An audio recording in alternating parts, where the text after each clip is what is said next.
now that it's coming out, they're talking about the Neuralink thing. Well, it's already been well established as far as the experimentation. And the main thing, though, that that will come along with it. See, that's what's already happening. Is complete transparency. Pardon me. It's doing a lot of raining and sleeting and icing outside. It's really cool, and my cat is there too. I like that.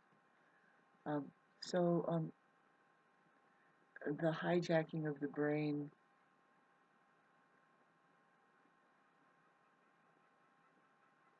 is a very dangerous thing. You don't ever want to do that. See, there's enough hijacking already. See, the brain is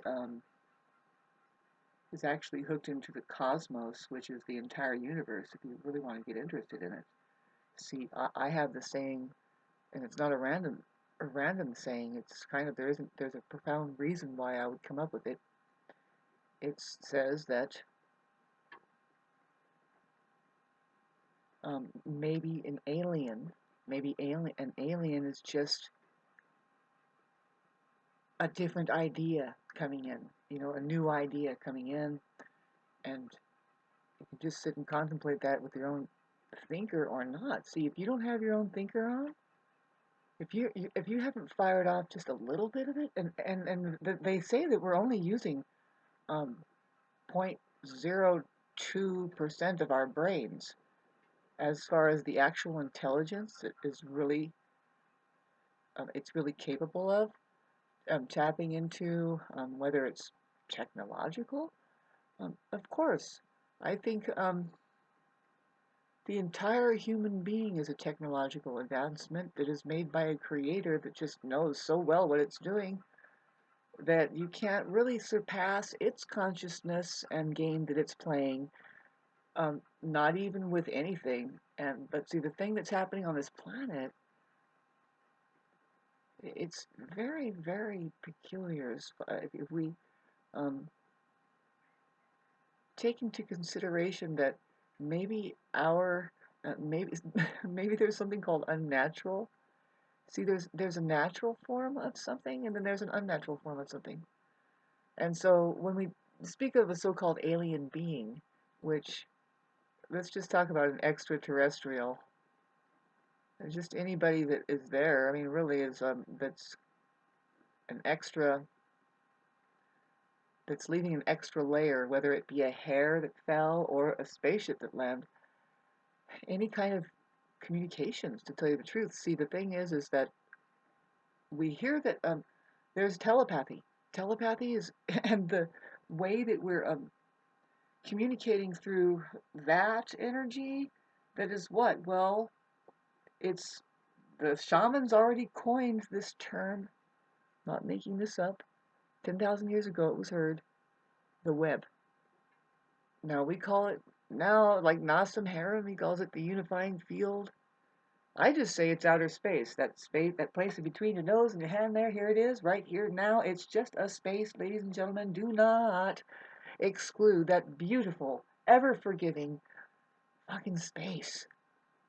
I mean, you can set an atom bomb off, and then eventually, that space handles it, man. It's like, I'm still here. What are you gonna do? Whoa, what happened to all the truth around there? Hmm. Well, the truth kind of turned into ashes, and just what happens, Space is like, well, I'll be waiting for how long, does something like a cricket start bouncing in? Truth, truth, truth, truth, truth, truth. Anyway, kids love me.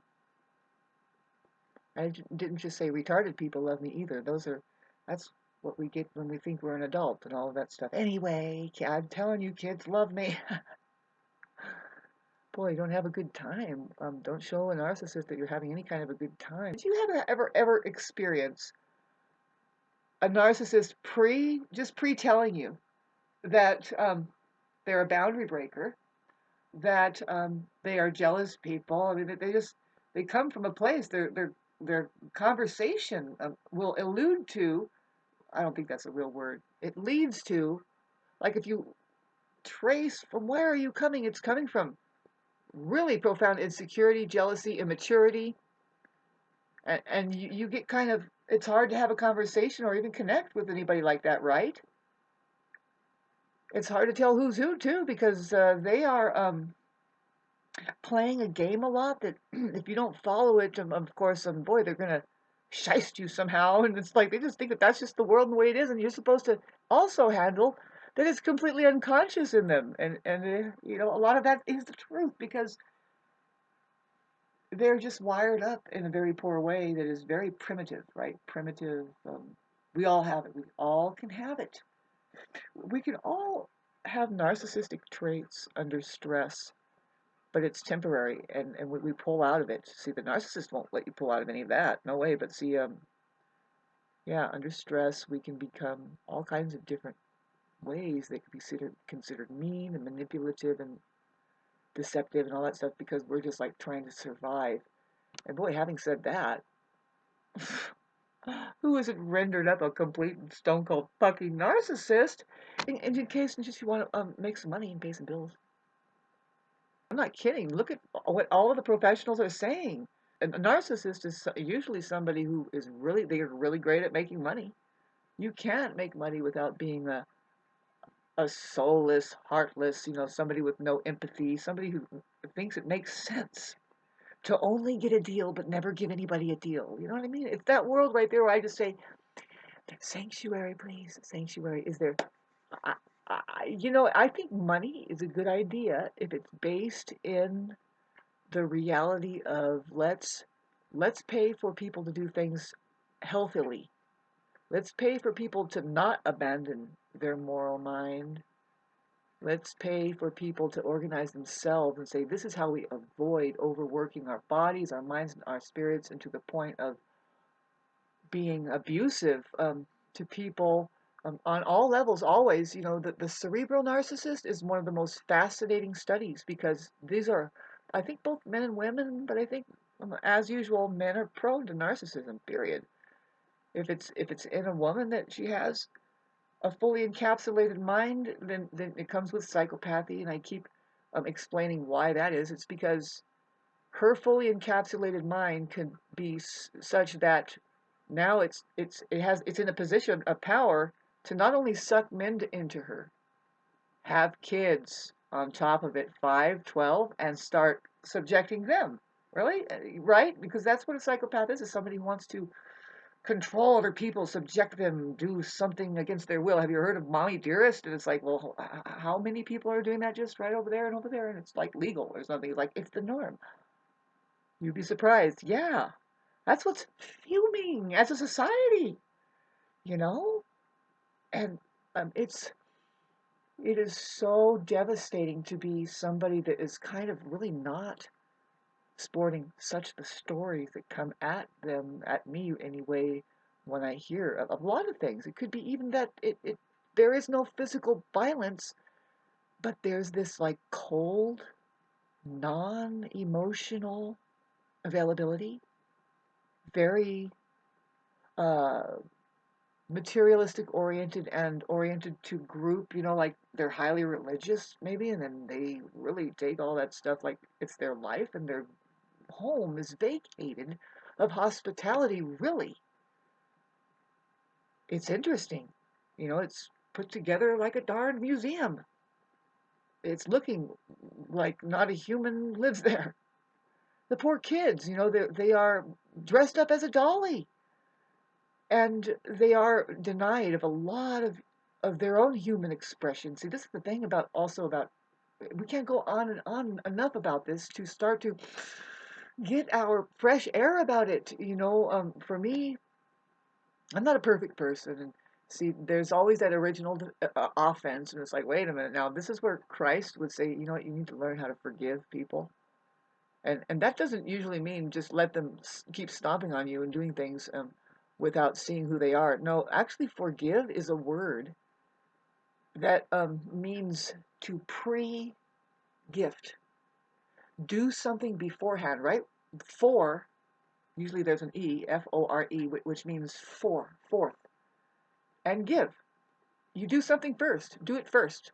That's what that really means. And the if you want to be a highest of high, um, presence, and that's what really the problem is that narcissists don't even know that they're here. They don't even take responsibility for their presence and how they affect. Talk about forgiving. They're not even forgiving, right? Yes. Oh, it's all on you now that you have a bad reaction to them, something unhealthy that they did, and they're not going to protect you. You see, and that's not right. In a group setting, they're bound to just gang up and on one person that is now crying and having a hard time because something was done, and then everybody's like, ah, "You're too sensitive," and blah blah blah. Right?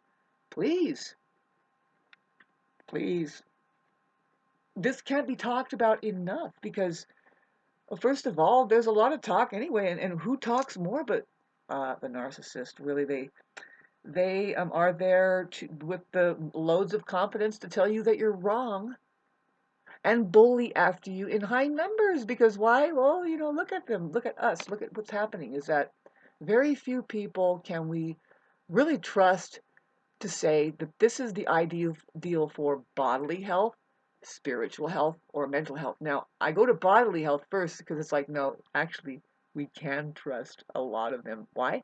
Simply, they look amazing. You want their physical stature. You want the way they look. So then you start to listen to how they did it. And so, in case you're interested, and imagine those people. I mean, you can't knock them around and say, oh, you can't have your healthy body. You can't have a place to run up and down the road and chop wood, and you can't drink clean water. Stuff like that. Well, God, having said that, it's a huge can of worms that people, if you know how to think on your own, that's why I say think with me. That's all I'm doing here is like kind of thinking out loud, and boy, is it feeling ever so illegal nowadays. And I'm sorry, I don't really mix that up. I'm going through something that's kind of personal, and it's like, wait a minute, what about the first offense thing, and why don't I get enough protection from that? Really, I'm just being ganged up on, and again, I'm being stamped on, and it's that big black boot, and it's like, why? Well, some people don't know how to communicate. See, with not necessarily with each other, but with themselves about like, well, what is the reality of it? Look deeper into it. Why does somebody suddenly start crying? Did you figure it out? See, the narcissist, they think crying is just a weakness and shut up. And when you start letting them in on some of your woes, and maybe it's a temporary woe, and you don't know what else to do, usually you want to be able to express it to somebody. They use that against you. They go, you know what I mean? They use all of that against you. These people are rotten, rotten at the core. And you have to beware in this day and age when maybe you do need. See, you don't know that you're a leader. You're probably healthy and you're like, okay, now it's time for all of us to communicate. In your neighborhood, that's what time it is globally, not just in your neighborhood. It'll come more and more. See, I say I'm a leader as an Aries rising, not as a head tripper, but just somebody who knows that goes like a canary in the coal mine. They are leaders. They're gonna drop dead. Christ, were you a leader too? Hell! Yeah, yeah, sure. Did they put a plaque on there afterwards that they found it out, or was it before? Or don't try to understand a stupid story. Get on with your story. Make sense out of it now, child. Ah, again, wouldn't you love a sanctuary away from the deeply confused? I guess, and it's not a good confusion either because it's not seeing that maybe there's a bigger picture. Maybe other people are there. Maybe it's not just them living for themselves. Maybe it needs to change. Maybe it will. Coming to a tribe near you called the global population who maybe they have leaders that go, something is starting to smell toxic, and if we don't fix this, we're all doomed. And it just comes, and they're the ones that have to be getting sick first, right?